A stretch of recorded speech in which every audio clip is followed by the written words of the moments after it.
नमस्कार, my name is Ankit Sharma और आज हम बहुत ही ज़्यादा इंपॉर्टेंट टॉपिक पढ़ने वाले हैं।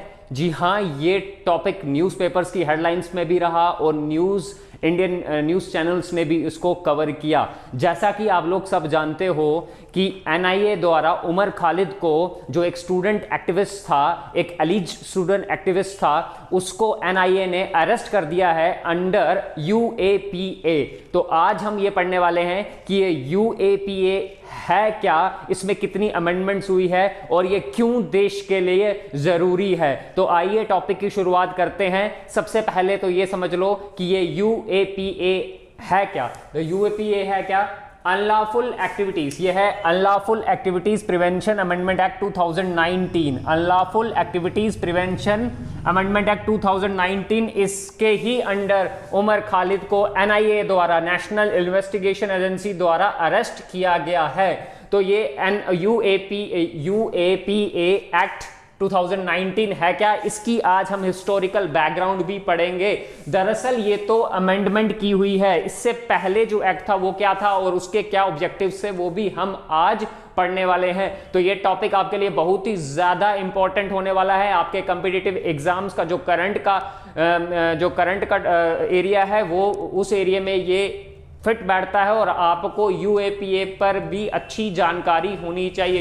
यू नेवर नो कि आपको एग्जाम में यूएपीए के ऊपर से सवाल पूछ लिया जाए। तो आज आपको महत्वपूर्ण जानकारियां मेरी तरफ से दी जाएंगी। तो आपको याद रखना है, अगस्त 2019 में पार्लियामेंट ने, both the houses of the parliament, Lok Sabha Rajya Sabha, approves the amendment to declare individual is a terrorist. तो अगस्त 2019 में पार्लियामेंट ने, लोकसभा और राज्यसभा दोनों ने अमेंडमेंट को अप्रूव किया और उस अमेंडमेंट में क्या था कि अब से वो किसी इंडिविजुअल को भी टेररिस्ट डिक्लेयर कर सकते हैं। ये इंपॉर्टेंट अमेंडमेंट करी 2019 में यूएपीए के अंडर। तो अब हम पढ़ेंगे कि हिस्टोरिकल बैकग्राउंड क्या था। इस अमेंडमेंट एक्ट को पढ़ने से पहले इसका थोड़ा सा हिस्टोरिकल बैकग्राउंड भी आपको समझ में आना चाहिए।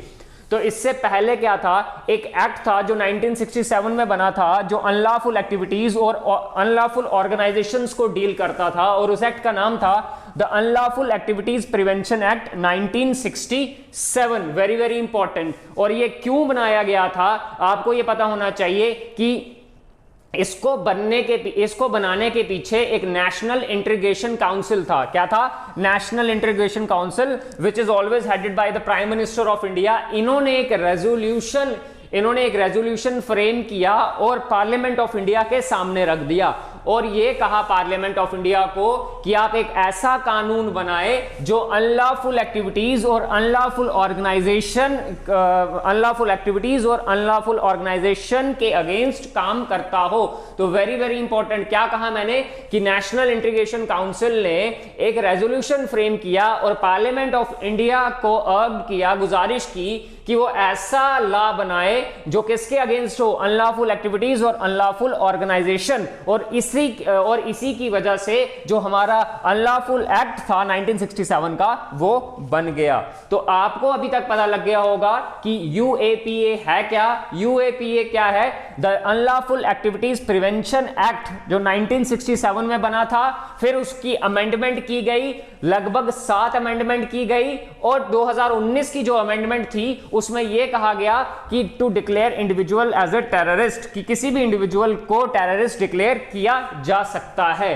अभी हम जो पढ़ रहे हैं 1967 के अनलॉफुल एक्टिविटीज प्रिवेंशन एक्ट के बारे में पढ़ रहे हैं। तो ध्यान से समझना, जब ये अनलॉफुल एक्टिविटीज प्रिवेंशन एक्ट बना तो इसके 3 मेन ऑब्जेक्टिव्स हुआ करते थे। क्या हुआ करते थे कि अगर सेंटर गवर्नमेंट को लगता था कि कोई भी एसोसिएशन और ऑर्गेनाइजेशन अनलॉफुल है तो उसको बैन कर दिया जाएगा। तो पहला ऑब्जेक्टिव क्या है? Declaration of association organisation unlawful. अगर सरकार को, सेंटर को लगे कि कोई भी ऑर्गेनाइजेशन और एसोसिएशन ऐसी बनी है जो अनलॉफुल है तो उसको बैन कर दिया जाता था। दूसरा उसका ऑब्जेक्टिव यह था कि जो भी मेंबर्स बने हुए हैं इस अनलॉफुल ऑर्गेनाइजेशन और अनलॉफुल एसोसिएशन के, उनको पेनल्टी पड़ती थी, उनको क्या किया जाता था? पनिश किया जाता था। तीसरा यह था कि जो इंडिविजुअल मेंबर्स नहीं है, फिर भी अगर वो इन अनलॉफुल ऑर्गेनाइजेशंस और एक्टिविटीज को सपोर्ट कर रहे हैं, तो फंड कर रहे हैं, फंडिंग कर रहे हैं, पैसा पहुंचा रहे हैं, तो उनको भी क्या किया जाता था, पेनल्टी पनिशमेंट दी जाती थी। तो आपने देखा तो जो अनलॉफुल एक्टिविटीज प्रिवेंशन एक्ट 1967 में बना था, उसके 3 मेजर ऑब्जेक्टिव्स हुआ करते थे। पहला ये ऑब्जेक्टिव कि सेंट्रल गवर्नमेंट को अगर लगता था कि कोई ऑर्गेनाइजेशन अनलॉफुल है तो उसको बैन कर दिया जाता था। अगर कोई भी मेंबर्स जो उस अनलॉफुल ऑर्गेनाइजेशन और एसोसिएशन से जुड़े थे उनको पेनल्टी पड़ती थी, उनको पनिश किया जाता था।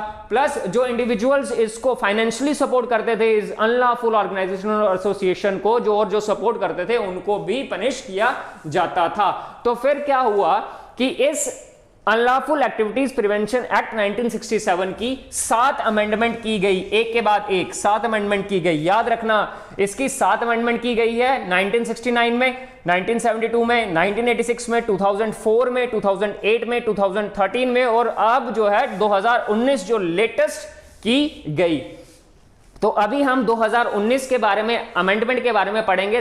पहले तो आपको यह समझ में आना चाहिए कि जो इस 2019 से पहले जो 6 अमेंडमेंट की थी उनका कंबाइंड इफेक्ट क्या रहा था इस एक्ट के ऊपर। तो आइए हम समझते हैं। पहले जो था वो सिर्फ अनलॉफुल ऑर्गेनाइजेशन और अनलॉफुल एसोसिएशन पे डील करना था, सिर्फ और सिर्फ मकसद इसका यह था।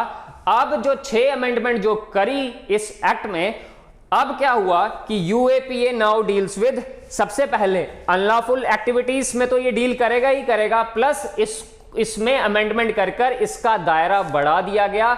अब अनलॉफुल एक्टिविटीज के साथ ये टेररिस्ट एक्टिविटीज को भी निगरानी करेगा। तो वेरी वेरी इंपॉर्टेंट, ये जो कंबाइंड अमेंडमेंट पढ़ रहे हैं, 7 अमेंडमेंट हुई हैं 2019 की, हम बाद में समझते हैं। जो इससे पहले जो 6 अमेंडमेंट हुई उसका क्या इफेक्ट पड़ा कि यूएपीए जो पहले अनलॉफुल एसोसिएशन और ऑर्गेनाइजेशन में सिर्फ और सिर्फ उस पर डील कर रहा था, अब वो टेररिस्ट एक्टिविटीज के खिलाफ भी डील करेगा। तो अनलॉफुल एक्ट और टेररिस्ट एक्ट, इन दोनों में डिफरेंस क्या है? अक्सर लोग कंफ्यूज होते हैं कि अनलॉफुल एक्टिविटीज और टेररिस्ट एक्टिविटीज में क्या डिफरेंस होता है। तो समझो, अनलॉफुल एक्टिविटीज वो एक्टिविटीज होती हैं अगर कोई इंडिविजुअल कोई ऐसा एक्ट कर रहा है जो देश की इंटीग्रिटी और सोवरेनिटी को खतरा है, ब्रदरहुड को खतरा है, अपने वर्ड्स वो ऐसा यूज कर रहा है जिससे देश की यूनिटी और इंटीग्रिटी खतरे में आ रही है, पिक्टोरियल रिप्रेजेंटेशन बता रहा है जिसके कारण हमारे देश की सोवरेनिटी, इंटीग्रिटी, ब्रदरहुड डिस्टर्ब हो रहा है, कोई चीज लिख रहा है जिस कारण से देश में लड़ाई झगड़ा हो सकता है, देश की संप्रभुता खराब हो सकती है, उस केस को बोला गया unlawful activities. Very very important. ये सेम ऐसा है जैसे सेक्शन 124A आईपीसी की क्या कहती है, सिडिशन लॉ, वैसा ही क्या है हमारा अनलॉफुल एक्टिविटीज में भी लिखा हुआ है। तो कोई भी अगर इंसान अगर कुछ भी देश के खिलाफ बोलता है, पिक्टोरियल रिप्रेजेंटेशन दिखाता है या कोई रिटर्न में चीजें लिखता है जिससे देश की संप्रभुता पर सवाल उठाया जाता है, उसको भी अनलॉफुल एक्टिविटीज के दायरे में रखा जाएगा। दूसरा क्या है, टेररिस्ट एक्टिविटीज। टेररिस्ट एक्टिविटीज का क्या मतलब हुआ? अगर कोई भी इंडिविजुअल वेपन्स के साथ, कोई भी इंडिविजुअल क्या कर रहा है, कोई भी इंडिविजुअल अगर देश की यूनिटी और इंटीग्रिटी को खराब करने की कोशिश कर रहा है, अगर वो एम्यूनिशंस यूज कर रहा है, बॉम्ब्स यूज कर रहा है, वेपन्स यूज कर रहा है, जिस कारण से कई लोगों की डेथ हो रही है या किसी कारण से बड़े सारे लोग इंजर्ड हो रहे हैं या किसी कारण से पब्लिक प्रॉपर्टी को नुकसान पहुंच रहा है, तो उसको टेररिस्ट एक्ट में रखा जाएगा। तो वेरी वेरी इंपॉर्टेंट, पहले 1967 में इसका सिर्फ और सिर्फ मेन ऑब्जेक्टिव होता था एसोसिएशन और ऑर्गेनाइजेशन, अनलॉफुल एसोसिएशन और ऑर्गेनाइजेशन से डील करना। अब इसको 6 अमेंडमेंट करके इसका दायरा बढ़ा दिया गया। अब ये जो था unlawful activities prevention act terrorist activities भी देखेगा। मैंने आपको इन दोनों के बीच का डिफरेंस बता दिया।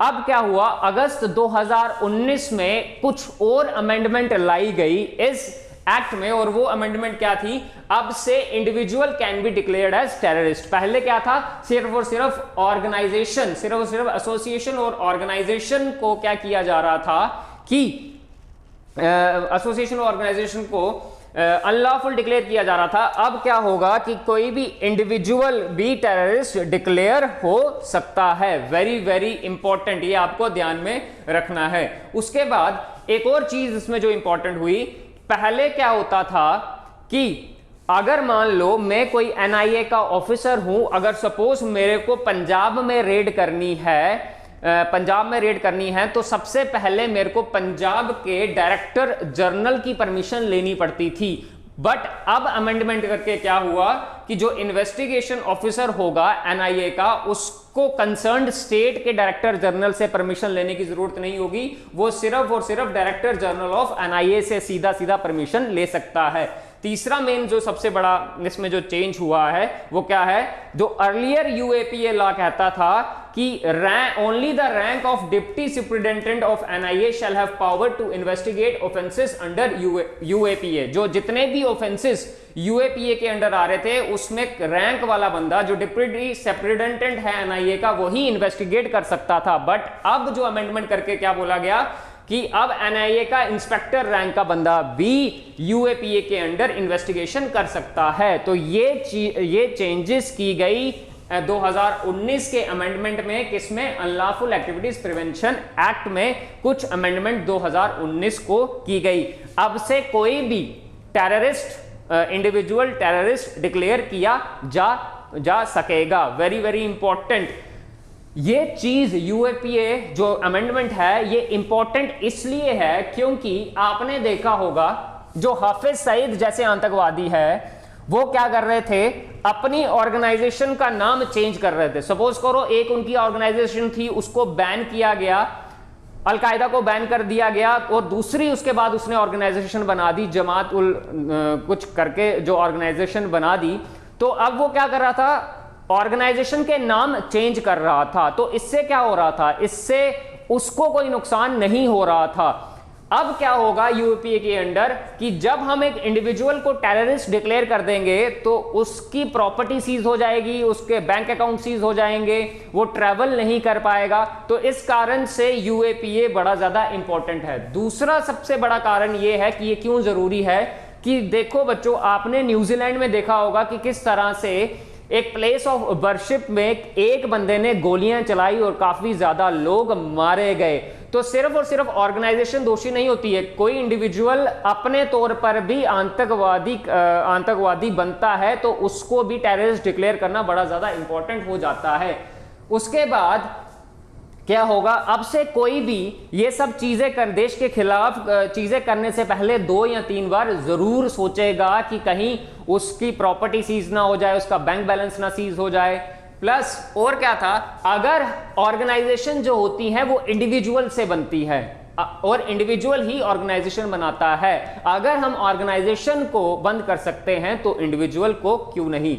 तो UAPA unlawful activities prevention amendment act 2019 जो ये कहता है अब से इंडिविजुअल भी टेररिस्ट डिक्लेयर हो सकता है, ये देश के लिए बहुत ही इंपॉर्टेंट, बहुत ही स्ट्रॉन्ग जो है, हम जो आतंकवाद से लड़ने की कोशिश कर रहे हैं उसका एक बहुत ही स्ट्रॉन्ग स्टेप है। आई होप आपको ये समझ में आया होगा। जय हिंद, जय भारत।